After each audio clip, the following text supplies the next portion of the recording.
Now, just how powerful are big corporations? We heard about their role in lobbying, but listen to this.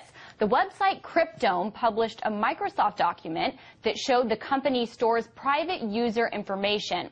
Well, what happened? Microsoft had the site shut down. Joining us now is the site's creator, John Young, from our New York studio. So, Mr. Young, why do you think you're such a big threat to Microsoft, and how did they get your site shut down? They used a sly technique of the copyright law, which allows instantaneous shutdown, basically, and does not require a court order or litigation to do so. And it's a very common tactic that corporations are using right now to censor the web. Now, why do you think you're such a threat to Microsoft? Well, I think it's not only a threat to Microsoft, it's a threat to their client, which is the law enforcement agencies, who do not want the public to know that this is going on. So I think that Microsoft is just fronting for the law enforcement people. Interesting. So you think that perhaps the government is behind this and Microsoft was just the front guy? That's correct. Now, you have, for more than 10 years, been putting government documents on your website. You put this Microsoft document up there. Have the federal agents been after you before? What kind of run-ins have you had? We hear from police officials, FBI, and others regularly.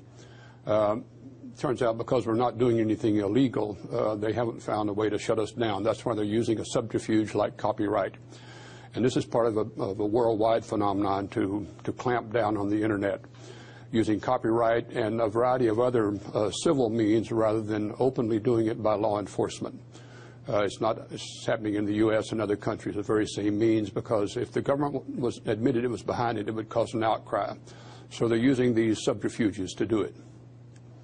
How? How are they getting Microsoft to do that sort of thing?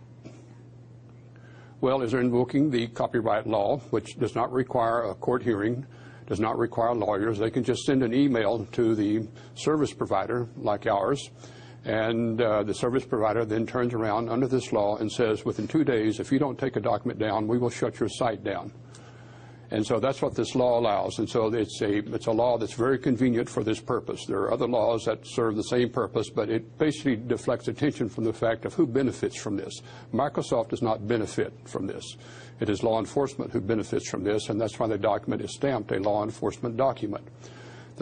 So the government does not want to know that these corporations are being used for this purpose.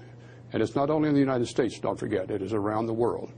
And many of these corporations operate around the world, and they are complicit with government in controlling the Internet, and particularly controversial sites. Google, Microsoft, Cisco, all the major players are involved in this, and they're required to do it under law, under the CALEA wiretap law. So copyright is a cover for the wiretap operation, and that's why we challenged it. We knew this was going on, and so we said, this is not a copyright violation. This is important information because copyright typically protects intellectual property like Microsoft's programs. But this is not a program. This is a how-to guide for law enforcement to analyze the data that Microsoft provides to them. So it's not a real program. It's just a guide. They clamped a copyright claim on it so they could use the copyright law. We think that's an abuse of the copyright law, but it actually, the greater abuse is that they're not being candid about why they're doing this, and law enforcement does not want to be exposed. That's why Microsoft backed off. They did not want to go to court, which we hoped they would, in order to hear more about this. Well, we're not alone in challenging.